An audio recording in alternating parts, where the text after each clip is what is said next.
दोस्तों, यदि आप अपनी शिकायतों का जो है आप आवेदन लिखते-लिखते थक गए हैं, आप किसी भी अधिकारी को भेज रहे हैं, कोई कार्रवाई नहीं हो रही है और आपके गाँव का विकास नहीं हो रहा है या आपका कोई रुका हुआ काम आपका नहीं हो रहा है, तो ऐसे में आप क्या करेंगे? ऐसे में दोस्तों एक कानून हमारे देश के अंदर है जिसको बोलते हैं सूचना का अधिकार अधिनियम 2005। दोस्तों इस कानून के माध्यम से आप सरकार से सवाल पूछ सकते हैं और किसी भी अधिकारी से सवाल पूछ सकते हैं। आप उनको आपको 30 दिनों में जवाब देना ही होगा। यदि वो आपको जवाब नहीं देते 30 दिनों में, तो उनकी तनख्वाह कटेगी।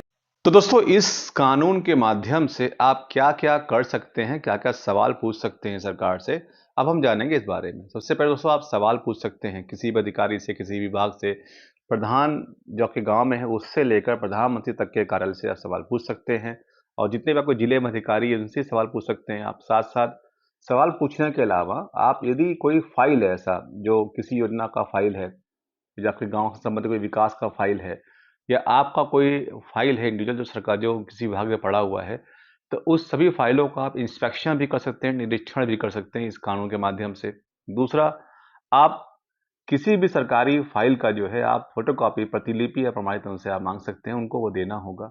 और उसके अलावा आप सरकार द्वारा किए जा रहे किसी भी तरह के निर्माण कार्य की आप जो सरकार कर रही है किसी भी योजना के माध्यम से आप उसकी जानकारी कर सकते हैं, साथ-साथ उसका निरीक्षण भी जाके स्थल पे कर सकते हैं। उदाहरण के लिए जैसे मान लीजिए कोई सड़क बन रहा है, तो आप सवाल कर सकते हैं कि मैं फला-फला जो सड़क बन रहा है, जहाँ बन रहा है उसका पता लिख के वो डिटेल में पूरा, आप उनसे ये पूछिए कि मैं उस फलाने सड़क का चाहता हूँ निरीक्षण करना, आप मुझे बताइए कि मैं किस दिन, किस समय आकर निरीक्षण कर सकता हूँ। तो इस कानून के माध्यम से उस अधिकारी को, विभाग को आपको निरीक्षण कराना होगा और उसको वो सब कुछ दिखाना होगा, जो वो बनाने में इस्तेमाल वहाँ पे कर रहे हैं या क्या-क्या टेंडर पास हुआ है और क्या लागत लगा रहे हैं वो, क्या प्रक्रिया अपना रहे हैं, वो सब आपको उनको दिखाना होगा, बताना होगा। तो दोस्तों ये कानून जो है एक आम आदमी को बहुत ही बड़ा जो है अधिकार देता है, लेकिन सवाल ये है कि बहुत कम लोग इस कानून को जानते हैं। तो वीडियो दोस्तों मैं इसीलिए बना रहा हूँ ताकि आप ये जानें कि इस कानून के माध्यम से आप क्या-क्या कर सकते हैं। यदि आपका बच्चा स्कूल में पढ़ रहा है और आप चाहते हैं कि सवाल पूछना उस स्कूल से या उस कॉलेज से, यूनिवर्सिटी से, तो आप संबंधित जो रजिस्ट्रार होते हैं या संबंधित विभाग के जो अधिकारी होते हैं, शिक्षा विभाग के, आप उन पे आके लगा के सवाल पूछ सकते हैं, ठीक है? या आप चाहते हैं आपका कोई पेंशन रुका हुआ है, आपके गाँव में सड़क नहीं बन रहा है, आपने मनरेगा में काम किया, आपको पैसा नहीं मिल रहा है या आपका कोई विधवा पेंशन है वो रुका हुआ है, आपको प्रधानमंत्री या मुख्यमंत्री आवास नहीं मिला, आपका राशन कार्ड निरस्त कर दिया गया, आपको कारण नहीं बताया गया। ऐसे तमाम जो समस्याएँ हैं, उन समस्याओं से संबंधित अधिकारी आपको सुन नहीं रहा है, तो आप सीधा सूचना का अधिकार के तहत आप जो है आवेदन लिख के उनसे सूचना माँग सकते हैं। 30 दिनों के अंदर दोस्तों उस अधिकारी को, वो विभाग को आपको जवाब देना होगा। यदि 30 दिनों में आपका जवाब वो नहीं देते हैं, तो सूचना का अधिकार अधिनियम में जो कानून है उसके अनुसार ये प्रावधान है कि उन पर जुर्माना लगाया जाएगा और जुर्माना के अलावा भी उनको आपको जवाब देना ही पड़ेगा। तो 30 दिन में आपको जवाब देना है, इस कानून में ऐसा कहा गया है और मैक्सिमम जुर्माना उन पे लगेगा 25,000 रुपए का। लेकिन जुर्माना देने के बाद ऐसा नहीं कि वो बच गए, जुर्माना देने के बाद भी उनको आपको सूचना इन्फॉर्मेशन जो आपने जानकारी माँगी है या आपने जो फ़ोटोकॉपी माँगी है, वो सब उनको तब भी देना ही पड़ेगा। तो इतना दमदार दोस्तों कानून है, यदि आप पहली बार मेरा दोस्तों वीडियो देख रहे हैं, तो इस वीडियो को और लोगों को शेयर कर दीजिए जिससे कि और लोगों को जानकारी हो सके। अब हम बात करते हैं दोस्तों कि आप किस तरीके से आवेदन लिखेंगे। तो बहुत सिंपल तरीका है, आवेदन लिखने के लिए आप सीधा A4 साइज़ का पेपर ले लीजिए और उस पेपर में जैसे आप कोई शिकायत करते हैं, कोई निवेदन पत्र लिखते हैं, ऐसे आपको लिखना है। लेकिन कुछ थोड़ा-सा फ़र्क इसमें ये होगा, जो आपको मैं बता रहा हूँ, आप उसको नोट कर लीजिएगा। सबसे पहले ऊपर लिखिए सेवा में, उस अधिकारी का जो पद नाम है, वो पद नाम लिखिए और ऑब्लिक लिखिए जन सूचना अधिकारी, तब लिखिए। उसके कार्यालय का जो पता है अधिकारी का, वो लिख दीजिए, जिले का नाम लिख दीजिए या ब्लॉक है, तो ब्लॉक का नाम लिख दीजिए, ठीक है? उसके बाद लिखिए विषय, विषय में लिखिए सूचना का अधिकार अधिनियम 2005 की धारा 6(1) के तहत सूचना प्राप्त करने हेतु आवेदन। तो विषय में ये बात आप ज़रूर लिखें कि सूचना का अधिकार अधिनियम 2005 की धारा 6(1) के तहत सूचना प्राप्त करने हेतु आवेदन, ये बहुत ही ज़रूरी है आपके लिए, क्योंकि आप कैसे सूचना माँग रहे हैं, धारा कौन-सा आप यूज़ कर रहे हैं, ये बहुत ही ज़रूरी है। अब बारी आती है कि जो आपको सवाल पूछना है, वो क्रमवार 1, 2, 3, 4 संख्या लिखते हुए, नंबर लिखते हुए आप सवाल पूछिए। तो आप सवाल किस तरह से पूछ सकते हैं? सवाल दोस्तों पूछने का बहुत सिंपल तरीका है कि जैसे मुझे बताएँ कि मेरा विधवा पेंशन जो रोका गया है या रुका है, उसका वजह क्या है? आप उसकी वजह पूछ सकते हैं। या मेरे गाँव में जो नाली जो बननी है या जो जो सड़क का निर्माण होना है, वो कब तक पूरा हो जाएगा? इसकी जानकारी पूछ सकते हैं आप। या आप पूछ सकते हैं कि जो मेरा मनरेगा का जो पैसा है, वो अब तक मुझे क्यों नहीं मिला, कब तक मिल जाएगा?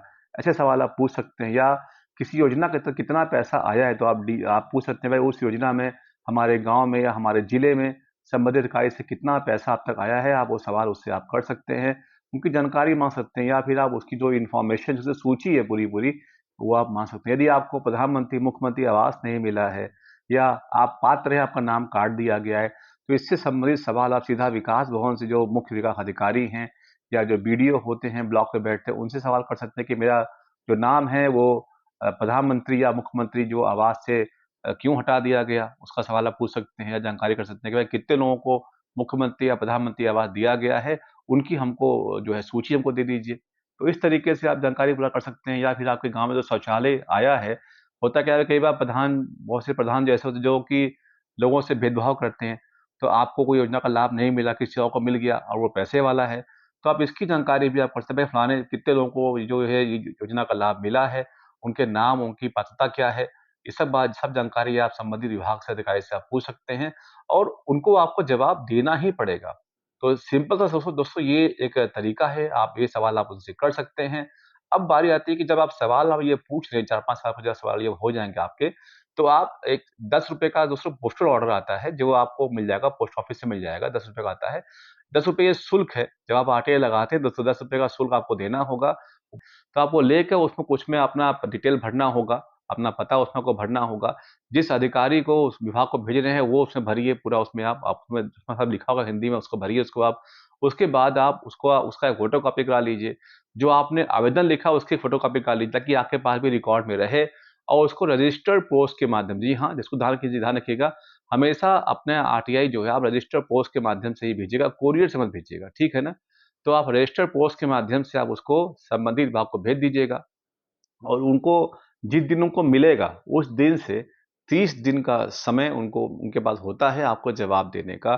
तो दोस्तों ये सूचना का अधिकार अधिनियम आपको ये अधिकार देता है कि आप सरकार से, विभागों से, अधिकारियों से सवाल पूछिए। यदि आप स्टूडेंट हैं, आप किसी कॉलेज में पढ़ते हैं, आपका स्कॉलरशिप नहीं आया है, तो उसके बारे में आप जो जो विभाग है, जो समाज कल्याण विभाग है, जो संबंधित विभाग है, चाहे माइनॉरिटी विभाग है, आप उनसे अपने स्कॉलरशिप के बारे में, या रजिस्ट्रार जो होते हैं यूनिवर्सिटी के, आप उनसे सवाल पूछ सकते हैं कि मेरा जो स्कॉलरशिप है, अब तक मुझे क्यों नहीं मिला? आप वो सवाल उनसे ज़रूर कर सकते हैं। या अगर आपको छायाप्रति लेना है, तब पूछे कि मुझे फला-फला जो फ़ाइल है, उसकी जो है मुझे फ़ोटोकॉपी चाहिए, वो प्रमाणित फ़ोटोकॉपी मुझे आप उपलब्ध करा दें। और जब आप फ़ोटोकॉपी की माँग कर दोस्तों करते हैं, तो उसमें आपको ₹2 प्रति कॉपी आपको देना होगा। किसी-किसी राज्य में इसकी जो प्रति कॉपी जो कीमत है, वो ₹5 भी है, इससे ज़्यादा भी है। लेकिन जो ज़्यादातर जो राज्यों में जो है इसकी कीमत सिर्फ़ ₹2 से रखी गई है। तो इसका दोस्तों आप ध्यान रखिएगा। बहुत सारे राज्यों में आप आरटीआई आवेदन ऑनलाइन भी कर सकते हैं और आप मैनुअल भी कर सकते हैं। ऐसा नहीं कि जहाँ ऑनलाइन है वहाँ मैनुअल बंद हो गया है। तो आप दोनों तरीके से आप आरटीआई का आवेदन कर सकते हैं, ऑनलाइन भी और मैनुअल भी। इन इन विषयों पर मेरा वीडियो पहले से है। यदि आप चाहते हैं ऑनलाइन आरटीआई करना, तो मेरा वीडियो देखिए, ऊपर आ रहा है, उसको देख सकते हैं। और आवेदन लिखते कैसे हैं, इस बारे में दोस्तों मेरा वीडियो है, आप उसको जाके देख सकते हैं। साथ-साथ यदि आपका कोई सवाल अगर है दोस्तों, तो आप इस कमेंट में सवाल कीजिएगा, हम आपको जवाब ज़रूर देंगे। दोस्तों ये वीडियो और लोगों को शेयर कीजिए, जिससे कि और लोगों को मालूम पड़े और वो इस कानून के बारे में सीखें, जानें और समझें कि किस तरीके से एक आम आदमी को इतना बड़ा अधिकार मिला है कि वो सरकार से सवाल पूछ सकते हैं।